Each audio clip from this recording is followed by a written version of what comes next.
Малгобекская свалка по трассе Вежери-Юрт функционировала с 80-х годов. За многие годы на территории более 20 гектаров образовалась огромная гора мусора. От биологических отходов до промышленного пластика. Но скоро это останется в прошлом. Здесь идет масштабная рекультивация свалки.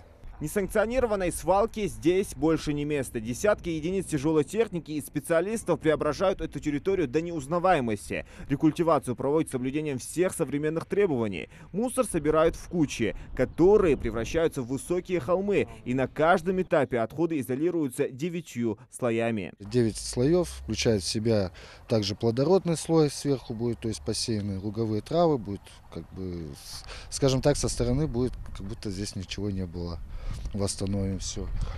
Сейчас у нас проводится, то есть уже больше 50% мы тело сформировали, да, то есть пересыпка идет специальными материалами, укрываем, то есть я думаю, мы все в графике, все выполняем. Телом инженеры называют конусы. Простыми словами, это и есть мусорные холмы. На всей территории их будет 3. Один полностью завершен, другие на финишной прямой. Из 20 гектаров 13 будут пригодны для жилого сектора. На оставшихся 7 строиться нельзя. Там будут живописные пригорки. Место для отдыха. Совсем скоро здесь будет такой же зеленый холм, и ничего не будет напоминать об этом страшном ужасе. Прямо под моими ногами находятся тонны мусора.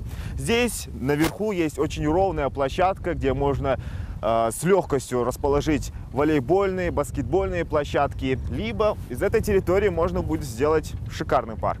А это значит, что в скором времени от несанкционированной свалки не останется и следа. Каждую мелочь инженеры просчитали досконально и сделали так, чтобы в будущем никаких проблем не возникало. Здесь у нас предусмотрена система сбора фильтрата и ливневых стоков. Что это означает? Система сбора фильтрата — это вот когда у нас вот дожди идут, да, отходы они мокнут. От этого уходит фильтрат, загрязненная вода. Эта загрязненная вода, она поступает в эти колодцы, которые вокруг у нас мы везде наблюдаем, да. Через эти колодцы потом по системе отведения фильтрата все поступает в резервуар фильтрата, который уже на начале этого участка сформирован. После того, как они собираются там, наполняется 15 кубометров, да, после этого вот этот фильтрат, он вывозится на очистные сооружения для очистки. Что касается ливневого стока, ну, вокруг участка у нас проводятся такие лотки для сбора ливневого стока. Дождь, который идет, все это все поступает туда и уходит опять же тоже в начале участка, отводится все в резервуар ливневого стока. Соответственно, там тоже производится очистка. Но он менее интенсивно заполняется, поэтому гораздо меньше нужно будет вывозить его. Помимо ливневой канализации, здесь предусмотрели систему газоотведения и противопожарные резервуары. Даже от внешнего какого-то не сможет загореться здесь физически. Работы завершены примерно на 70%. Специалисты рассредоточены по своим участкам. Дело осталось за малым. Сейчас укладываем материалы изоляционные. Третий конус у нас формируется. Первый у нас уже готов. Осталось только благоустройство на нем устроить. Мусор, который у нас находился за территорией этого полигона, то есть на второй карте, практически мы его уже весь вывезли, в третий конус складываем, сформировываем. Практически этот этап формирования тела и изоляции уже идет к завершению.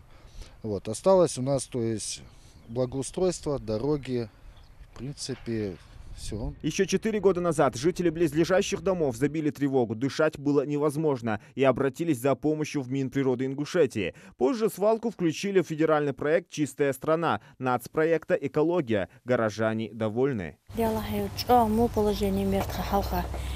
замик мухбелари тхаярик картализи хор кулё кжи мусори цигмелё хама ирн целый день уборки ешь хортхо ханц сдаях кштен цапаргат садахи шолжда олжа мухаджа шолор не то что тон о ига улица что ты отъютер сдался долт сдаях дагде хача тон жагул ханцна. На рекультивацию свалки в Малгобеке выделено 978 миллионов рублей. Работы начались в сентябре прошлого года. Их завершат к концу 2022. Всего под нацпроект «Экология» попали 4 несанкционированные свалки Ингушетии. В 2019 году ликвидировали свалки в Назране и сельском поселении Нестеровское. В 2023 рекультивацию планируют провести в Карабулаке. Зелимхан Калоев, Мухаммад Белакиев, Новости 24.